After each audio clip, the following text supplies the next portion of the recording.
start our preview of the SEC Championship game with what last Saturday looked like for the two who will play in it. A combined 7 overtimes, 4 for Tennessee, 3 for LSU. The Volunteers won at Kentucky to earn a spot in Atlanta. LSU already had it locked up, but lost at home to Arkansas, and in the process, lost the BCS #1 ranking. Hey, how are you, folks? Jason Horwitz, glad to be with you on the SEC Game of the Week presented by GEICO. Volunteers' first trip since 2004 when they lost to Auburn. LSU back to the place where they fell to Georgia in the 2005 championship game. And with more, we bring in Spencer Tillman from Houston, the man you will see on CBS breaking it all down this weekend. And Spence, the emotion and energy spent so much on both football fields last weekend. It had to be draining, but Tennessee won. So do the Volunteers have the emotional edge in this game? Well, I'll tell you, that's a tough call, Jason. I think both, as you pointed out, both teams are physically spent. But in terms of motivation, certainly Philip Fulmer coming into this year, the only reason why he had security was the fact that he had the big-time buyout in his contract situation. But it's been a long time since the Volunteers have brought home some hardware. You got to go back to '98, the championship year. So there's been a tremendous drought. They need this in the worst way. So I think in terms of motivation, Philip Fulmer and the Volunteers have the best edge here. That is very true. And the other aspect of this for LSU is that it's very minuscule, but there is a small possibility, Spence, that the Tigers could still play for the BCS National Championship game. Yeah, you're absolutely right. They could get in the back door. There are a couple things have to happen significantly. We'll spare you the details of all of that. But again, LSU has a lot to play for, but I'm not so sure that's the primary motive for them. I think you're going to see the best coaching performance from Les Miles that you'll ever see. I think you're going to see him get away from that conservative style and open it up more. He may be forced to do it because what we discovered last week in Tennessee's win is they can get vertical with the ball and they can score points. Eric Ainge is coming off a career day passing. I look for him behind David Cutcliffe's instruction to do it again. He's a tremendous gifted talent who now understands and has the confidence to get big-time victories in tough situations. So he's only getting better as the weeks go on. And he had 7 touchdown passes in that victory. But a lot of that thrown off because of the 4 overtimes, but still 7 touchdown passes. Spence, you talked about Les Miles and his coaching job this weekend. He mentioned that Bo Pelini hasn't gone anywhere. Obviously been talked about for the Nebraska job, the defensive coordinator who used to hold that position at Nebraska. Miles said that Pelini has not gone anywhere this week. He has stayed with him in Baton Rouge.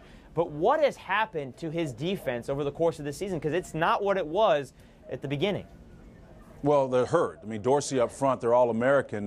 Defensive lineman is nursing a back, ankle issues. He's got all sorts of problems. Stelz, their safety, has got problems as well. So you look down the line, you'll see injuries. And it's something that's not uncommon with a lot of teams who play the attacking physical style that Bo Pelini likes to play. It's a problem. You have to measure yourself through the course of the year to get in a position, should you find yourself there, to win a championship. And so it's tough, but it's problematic, and it's endemic of the system. Spencer, you know, teams have been able to run on LSU of late. We saw Arkansas do it and Darren McFadden. I know you talked about Eric Ainge and his ability to go vertical with the football, but is it possible that you think maybe Tennessee comes out and tries to pound the football with Arian Foster? Yeah, Arian Foster, I mean, he clips 1,000 yards last week, and I'm telling you, when I look at him run, Rodney Hampton, Giants fans will remember him. He reminds me, wears the same number 27. He has that same plodding, patient style, slow to, not necessarily fast through, but when he gets to the point of attack, he gets his shoulders square. That combination of what Eric Ainge is doing from a passing standpoint versus what Arian Foster is doing running the football, that makes you balance, and that makes you very, very dangerous against a team that's struggling right now defensively and struggling offensively.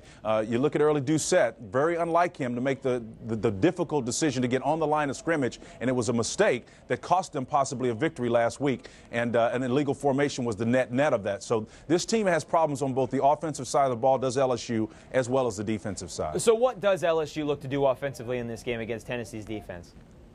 Well, offensively, they got to be flawless. I mean, you know, Hester, their senior, he's the heart and soul of what they're doing. Offensively, he's got to be consistent. Just basically showing up is what he's done. And I think Matt Flynn has got to continue the fine play that he's doing offensively as well. When he's mobile, when he's healthy, he's demonstrated that he can be a force to be reckoned with. But they've got to be flawless. That's the only way I believe that LSU can win this ball game. Again, both teams are tired, but there has to be flawless execution. And I just think right now that gives Tennessee the edge because they're doing things better across the board, in my opinion. So it gives Tennessee the edge. Are you calling for a Volunteers victory here in the SEC title game?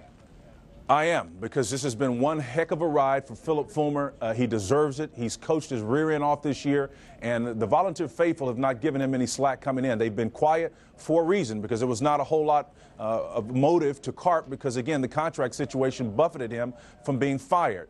But Philip Fulmer has done nothing but keep his team resilient and focused, and they've come out and put themselves in the improbable situation when this season began to win an SEC championship, and I think he should be commended for it. Especially when you look at their losses, blowouts at Cal, at Florida, and at Alabama. They still could be the SEC champs. Spence, I agree with you. I think Tennessee wins this one as well. We'll watch it all unfold Saturday and talk about it on CBSSports.com on Saturday night. Sir, we will see you this weekend. All right, Jason, see you, my friend. Folks, it's a rematch of the 2001 SEC Championship game. Tennessee came into that one a win away from the BCS national title game. They lost. We'll see if the Vols can exact revenge and win their first SEC title, as Spence told you, since 1998. Game time, 4 o'clock Eastern on CBS. For more on this one or any other here, and it's the last week of the regular season. Stay with CBSSports.com. Watch everything else all over the CBS Audience Network. Spencer Tillman, I'm Jason Horowitz. Take care.